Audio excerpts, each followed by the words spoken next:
Gendar, quartier de pêcheurs de la ville de Saint-Louis. Sur le fleuve Sénégal que surplombe le pont Faidherbe, un balai de pirogues annonce l'arrivée du poisson.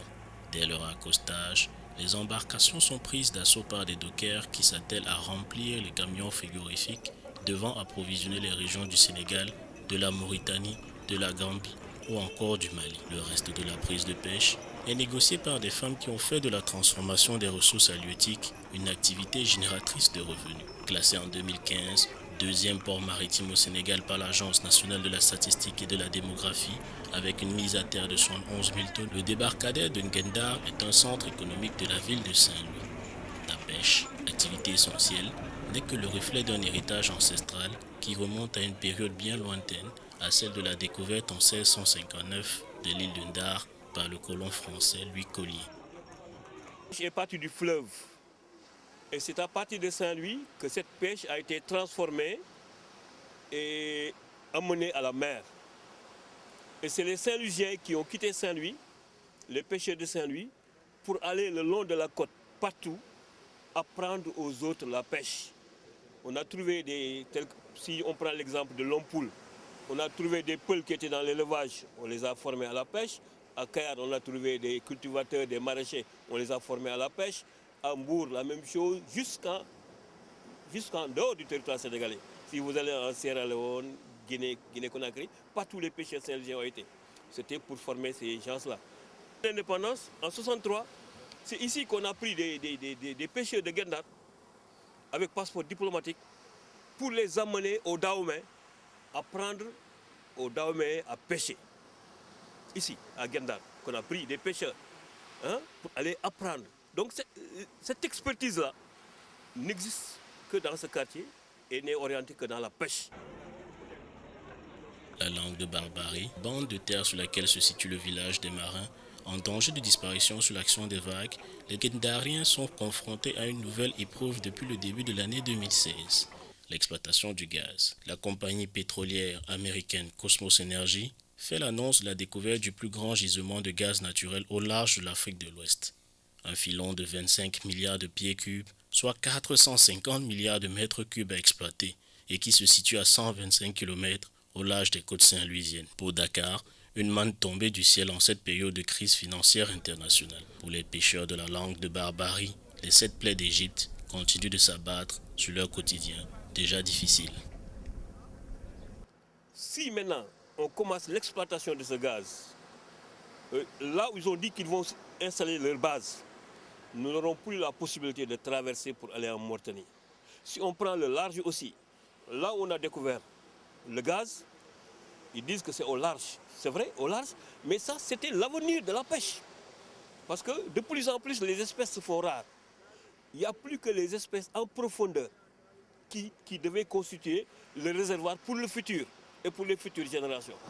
Donc au large, maintenant, si le gaz est trouvé là-bas, s'il y a des installations qui font que demain, nous ne pourrons plus aller là-bas, nous allons perdre des espèces telles que le merlu, qui est un poisson de profondeur, qui est très recherché, et nous misons sur ce qui est pour l'avenir. Malheureusement, ça va poser des problèmes. Consciente du conflit qui couvre du côté des piroguiers, la multinationale pétrolière a effectué au recrutement d'une ONG locale le partenariat pour la mise en œuvre de sa responsabilité sociétale des entreprises. Un budget de 100 000 $ américains a été alloué sur 1 an par Cosmos Energy au cours duquel sont développées des solutions à même de remédier aux inquiétudes des habitants de la langue de Barbarie. Cette année-là, qu'on va développer les actions de reboisement et de protection des ressources et moyens d'existence des populations, de développer des bonnes pratiques et innovations en matière de développement durable, c'est-à-dire la restauration donc, des espaces de mangroves qui sont perdus au niveau d'hydrobases, d'introduire des récifs artificiels et des épaves pour permettre aux poissons de trouver des refuges et des niches écologiques, de diffuser donc, des méthaniseurs dans les sites de transformation donc, du poisson au niveau d'hydrobase et au niveau de Gorumbach, mais également de mettre en place un observatoire de suivi des dynamiques écosystémiques qui permettent à un moment donné aux acteurs de la langue de Barbarie d'avoir des outils de gestion donc, de l'environnement, de développer des idées et des réflexions sur la protection donc, de cet écosystème fragile, dont la résilience peut être réconfortée avec ce projet, à travers ce projet, mais également que cet observatoire puisse effectivement développer les mécanismes d'alerte sur toutes les questions environnementales au niveau donc, de la langue de Barbarie. Mais cette RSE est loin de faire l'unanimité au sein des membres du collectif des pêcheurs. Selon eux, cette action n'engendre que division et suspicion au sein de la communauté. Cela devait constituer un faux revolving. Ils devaient le donner à des pêcheurs, moyennant une certaine somme, pour qu'en retour, cet argent soit encore réutilisé par les pêcheurs. Malheureusement, comme quelqu'un vient de vous le dire tout de suite, la gestion a été très mauvaise, très décriée. On ne sait pas à qui on a vendu ces gilets-là, ni ce matériel. On ne sait pas ce qu'on a fait de l'argent. Cela pose problème déjà dans le quartier. La communauté scientifique, pour sa part, estime que l'État a fait montre d'une inexpérience lors de la signature du contrat avec la multinationale américaine. Les experts en fiscalité, défenseurs d'un fonds d'épargne pour les générations futures, appellent à une révision de la loi sur l'impôt. Pour eux, le Sénégal est perdant pour le moment. Les Saint-Louisiens en général et les Ngendariens en particulier sont loin de bénéficier des fruits de l'exploitation du gaz. En l'état actuel, si on regarde les contrats, ils paraissent assez déséquilibrés dans le cadre de la participation de l'État dans les contrats, parce que nous avons un pourcentage de 10%, par exemple, dans le cadre du contrat de partage de production. Ce qui, à mon avis, est insuffisant. Donc je pense que le premier enjeu, c'est d'augmenter la participation dans la société qui va produire les ressources. Et pourquoi c'est important cette participation de l'État? Parce que n'oublions pas que lorsqu'on découvre des ressources dans une localité, d'abord la première chose c'est qu'il faut que ces populations qui vont subir les inconvénients de l'exploitation, mais en tirent des profits, en tirent un profit d'abord. Si je prends l'exemple de Saint-Louis, est-ce qu'on s'est posé la question de savoir est-ce que l'exploitation du gaz ne va pas porter atteinte tout simplement à la pêche? Il est presque sûr que la pêche va disparaître de Guet-Ndar. Maintenant, est-ce qu'on peut envisager que des populations renoncent à leurs activités professionnelles, donc qui leur garantit des conditions de vie raisonnables, et ne pas en tirer profit? La création de 5000 emplois annoncée par Cosmos Energy augure des lendemains meilleurs pour les Sénégalais et les pêcheurs de Guet-Ndar. Pourtant, ici, le recyclage professionnel est mal perçu. Des entrepreneurs de la pêche, loin de s'imaginer devenir des salariés du secteur des hydrocarbures. La reconversion a peu de chances de réussir. Je vous l'ai dit, nous sommes dans un quartier constitué essentiellement d'analphabètes, où on est pêcheurs de père en fils. On est pêcheurs de père en fils. C'est vrai que nous avons des enfants, nous avons des diplômés, nous avons des intellectuels, hein, parce que n'oublions pas aussi de le dire, Guet-Ndar c'est aussi beaucoup de cadres. C'est beaucoup de cadres, mais si on regarde par rapport à la majorité de la population, je ne peux pas dire qu'on ne peut pas forcément reconvertir des gens dans d'autres métiers, mais des gens qui n'ont jamais accepté de faire d'autres métiers, qui ont choisi la pêche librement parce que c'est le métier de leur père, qui ne connaissent que la pêche, qui sont experts dans la pêche. Pour les pêcheurs de la langue de Barbarie, la solution d'une vie meilleure passe nécessairement par un dédommagement. Nous pensons qu'il faut dédommager les gens. Nous avons vu que dans le cadre du silicone à Mboro, mais le village qui a été délocalisé, qui se trouve aujourd'hui sur la route nationale, mais ces gens-là ont été dédommagés. Ils ne regrettent pas cette découverte. Hein? Ils ont été dédommagés à coût de millions. Mais si nous aussi, si on évalue ce que nous allons perdre, et si on nous dédommage, nous allons pouvoir nous reconvertir dans d'autres secteurs qui ne sont pas forcément le pétrole ou le gaz, où nous ne connaissons rien, ou bien nous ne serons que des simples manœuvres. Second poumon de l'économie saint-louisienne, le tourisme est en crise depuis quelques années. Zone enclavée, les bâtiments classés patrimoine de l'UNESCO, les plages de la langue de Barbarie ou encore le parc d'un Gumbel ne sont plus attractifs. On ne gagne plus d'argent dans ce secteur. On survit. Mais vu ce qu'on parle du gaz et du pétrole, si vraiment c'était certain et qu'il y a les moyens qui sont là, je suis prête à me rebondir. Rebondir comment? Augmenter les chambres, moderniser. faire chambre, bed and breakfast, chambre petit déjeuner. Peut-être pas de restauration. Le client qui arrive pour le pétrole ou le gaz ou autre chose, il vient travailler. Il lui faut un bon wifi, une bonne climatisation, une bonne literie. Le matin, il a un bon petit déjeuner, sa journée est partie, il est content. Et c'est ça qui manque. Les hôtels sont vieux parce qu'on n'a pas les moyens de remettre de l'argent dessus.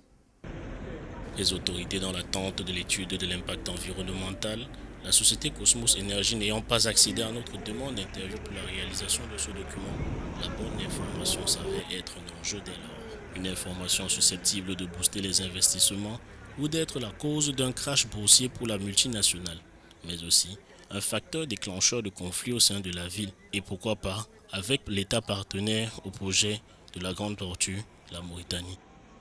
Par rapport un peu à cette découverte de pétrole et de gaz, c'est vrai qu'il y a beaucoup d'informations, même si certaines sont fausses, parce qu'on nous parle de la Mauritanie qui souhaiterait exploiter à elle seule ce pétrole. En fait, ce sont des informations qui fusent de partout. Et pour éviter en fait, le danger dont vous parlez, c'est pourquoi j'ai dit tout à l'heure, le comité qui a été, je crois que c'est le COS qui a été mis en place. Ce comité a intérêt à descendre réellement sur le terrain, parler avec les différents acteurs pour que tout le monde soit sur le même niveau d'information. Richesse nationale, le gaz, selon les économistes, devra impacter les autres secteurs de l'économie du pays. Ils exhortent les pouvoirs publics à copier le développement des dragons d'Asie, les débouchés devant être au centre de la répartition des retombées de l'exploitation. On peut exporter beaucoup de gaz. Et le fait d'exporter du gaz nous donne des ressources, des retombées financières que nous pouvons avoir. Ces retombées peuvent être investies dans les secteurs. Aujourd'hui, quand on prend les PSE, l'État du Sénégal veut aller vers une croissance inclusive, non plus une croissance portée par les secteurs tertiaires. Parce que notre croissance est portée par les services, par les banques. Aujourd'hui, on va aller vers une croissance, à la limite, inclusive. Les secteurs qui regroupent plus de Sénégalais, comme l'agriculture, d'accord, que ces secteurs-là, qu'on puisse investir, aller vers, par exemple, une mécanisation de l'agriculture, maîtriser toute la chaîne des valeurs. Que l'agriculteur qui produit, il ne se préoccupe pas, parce que dès sa production, il sait là où il va vendre. Aujourd'hui, je prends l'exemple du riz. On a d'énormes problèmes. Certains nous disent qu'on va atteindre l'autosuffisance. Les populations nous disent que la qualité du riz qu'on met sur le marché n'est pas bonne. Cette qualité n'est pas bonne. Donc, même si les producteurs mettent beaucoup de riz, ce riz risque d'avoir ce qu'on appelle en économie des problèmes de débouchés. Si nous avons les moyens, on peut maîtriser tout, investir dans la recherche, investir dans le marketing, dans la promotion, pour que les gens puissent comprendre la recherche pour avoir une qualité sénégalaise, mais que les populations, les ménages sénégalais vont accepter de consommer. Investir également dans la promotion pour que, à la limite, cette réputation, cette mauvaise réputation du riz sénégalais puisse être enlevée et qu'on puisse avoir, les Sénégalais puissent consommer local. Pour le résumer, c'est d'exporter beaucoup de gaz, de prendre des retombées et d'investir dans les secteurs porteurs pour aller vers la croissance inclusive que veut l'État du Sénégal. La pêche appelée à être impactée par les installations gazières, les investisseurs du tourisme dans l'attente des informations de la part des autorités, l'économie saint-louisienne est plongée dans l'espoir d'un futur radieux. Une richesse tombée du ciel pour une bonne frange de la société sénégalaise, qui pourtant, pour certains habitants de Saint-Louis, n'est que la source de conflits à venir. Pour eux, la malédiction des hydrocarbures est aux portes du Sénégal et est craint ici un scénario à celui des États du Golfe de Guinée ou encore de cette nation africaine riche et prospère qui aujourd'hui constitue un État failli, à savoir la Libye.